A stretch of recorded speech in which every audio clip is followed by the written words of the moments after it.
حدیث نمبر 3183 باب زکوٰۃ الناد من البہائم، جو چوپایا جو جانور قابو سے باہر ہو جائے، ان کنٹرول ہو جائے، یعنی وحشی ہو جائے، بھاگ نکلے، تو اس کو کس طرح ذبح کرنا چاہیے۔ حدثنا محمد بن عبداللہ بن نمیر حدثنا عمر بن عبید بن سعید بن مسروق عن عبایۃ بن رفاعۃ عن جدہ رافع بن خدیج قال كنا مع النبی صلی اللہ علیہ وسلم فی سفر فند بعیر فرماه رجل بسهم فقال النبی صلی اللہ علیہ وسلم ان لها عوابد احسبه قال كعوابد الوحش فما غلبكم منها فاصنعوا به هكذا۔ رافع بن خدیج رضی اللہ تعالی عنہ سے روایت ہے، انہوں نے فرمایا ہم نبی کریم صلی اللہ علیہ وسلم کے ساتھ ایک سفر میں تھے، پس ایک اونٹ بگڑ گیا، بدک گیا، بے قابو ہو گیا اور بھاگ نکلا، تو ایک شخص نے اس کو تیر مارا۔ اس وقت لوگوں کے پاس گھوڑے نہ تھے اس کا تعاقب کرنے کے لیے، اس اونٹ کو پکڑنے کے لیے، تو فوراً ایک شخص نے ایک تیر چلایا اور وہ جانور، وہ اونٹ تیر کھا کر رک گیا۔ پھر حضور اکرم صلی اللہ علیہ وسلم نے ارشاد فرمایا ان چار پایوں میں بھی بعض وحشی ہو جاتے ہیں، جنگلی ہو جاتے ہیں، ان کنٹرول ہو جاتے ہیں، بے قابو ہو جاتے ہیں، جنگلی جانوروں کی طرح کہ کسی طرح ان کو کنٹرول میں نہیں لایا جا سکتا، تو جب اس کو پکڑ ہی نہیں سکتے تو ذبح کیسے کریں گے؟ لہٰذا جو کوئی تم کو ہاتھ نہ آئے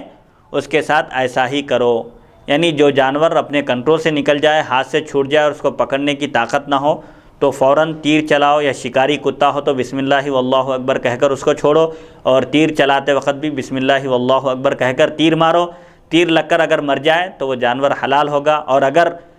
اس جانور کے قریب پہنچنے تک اگر وہ زندہ بچا رہے، اس کے اندر حیات باقی رہے، تو فوراً پھر اس کو بسم اللہ واللہ اکبر کہہ کر ذبح کر دو، اور اگر قریب پہنچنے تک ختم ہو جائے تو بسم اللہ واللہ اکبر کہہ کر تیر چھوڑا گیا تھا، لہٰذا وہ جانور حلال ہے۔ جناب اس مسئلے سے یہ بات بھی ثابت ہو جاتی ہے کہ اس زمانے میں جو ہے، اس دور میں حضور صلی اللہ علیہ وسلم کے زمانے مبارک میں تیر وغیرہ، بھالے وغیرہ ہوا کرتے تھے، لیکن اس دور میں تیروں کا رواج ختم ہو چکا ہے اور بندوق وغیرہ وہ جو ہے ہوتی ہیں، تو بندوق سے بھی گولی مار کے ایسے بے قابو ان کنٹرول جانوروں کو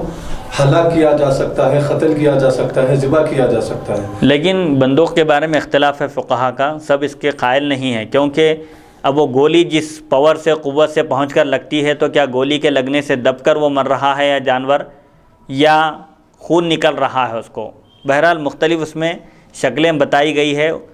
دھاری دار چیز ہونا چاہیے، گولیاں یہ دھاری دار نہیں ہوتی ہے، اسی لیے بندوق کے ذریعے اگر کوئی شکار کرے اور وہ مر جائے تو وہ حلال نہیں ہے بعض فقہا کے پاس، اسی لیے برچھی، تیر اور کوئی دھاری دار شے ہونا چاہیے، جیسے بھالے وغیرہ استعمال ہوتے تھے جنگوں میں، اس طرح کے اگر ہوں تو یہ بہتر ہے۔ یہ توپ سے بندوق وغیرہ کے بارے میں فقہا کا اختلاف ہے، بعض فقہا کہتے ہیں کہ حلال ہے، لیکن محقق فقہا جنہوں نے تحقیق کی وہ کہتے ہیں کہ اس میں ڈاؤٹ ہے، شک ہے، لہٰذا جس چیز میں شک واقع ہو جائے اس سے بچنا چاہیے۔ حدیث نمبر 3184 حدثنا ابو بکر بن ابی شیبہ حدثنا وکیع عن حماد بن سلمۃ عن ابی العشراء عن ابیہ قال قلت یا رسول اللہ ما تکون الزکاۃ الا فی الحلق واللبۃ قال لو طعنت فی فخذها لاجزأک۔ ابو العشراء اسامہ بن مالک دارمی سے روایت ہے، میں نے عرض کیا یا رسول اللہ صلی اللہ علیہ وسلم کیا ذبح نہیں ہوتا مگر حلق اور حلق کے بیچ میں؟ تو آپ صلی اللہ علیہ وسلم نے فرمایا اگر تم اس کی ران میں تیر مارو تو بھی کافی ہے۔ ذبح کی دو قسمیں ہیں، ذبح اختیاری جس میں جانور اپنے کنٹرول میں ہوتا ہے، جس طرح جانور کو پکڑ کر نیچے گرا کر لٹا دیا جاتا ہے اور اس کو ذبح کیا جاتا ہے، یہ ذبح اختیاری ہے۔ اور ذبح اضطراری جس میں جانور بدک جائے، چھوٹ جائے، بے قابو ہو جائے اور کنٹرول میں نہ ہو، یا شکار کے لیے نکلیں جنگل میں اور جانور فرار ہو رہا ہو، بھاگ رہا ہو، تو ایسے موقع پر ذبح اضطراری ہے، تیر چلائیں بسم اللہ واللہ اکبر کہہ کر، یا شکاری کتا ہو، کلب معلم جس کو ٹرین کیا گیا ہو، شکار کرے وہ کتا لیکن گوشت نہ کھائے، تو ایسے کتے کا بھی شکار حلال ہے، جبکہ اس کو بسم اللہ واللہ اکبر کہہ کر چھوڑا گیا ہو۔ اس کو ذبح اضطراری یعنی مجبوری کا ذبح کہتے ہیں، کہ کیونکہ ہم اس جانور تک پہنچ نہیں سکتے، اس کو پکڑ نہیں سکتے، جب پہنچ ہی نہیں سکتے، پکڑ ہی نہیں سکتے تو ذبح بھی نہیں کر سکتے۔ البتہ اس کے بعد پھر یہ احکام دیے گئے ہیں، تیر چلانے کے بعد یا کتے کے پکڑنے کے بعد اگر جانور ختم ہو جائے تو وہ جانور حلال ہے، اور البتہ اگر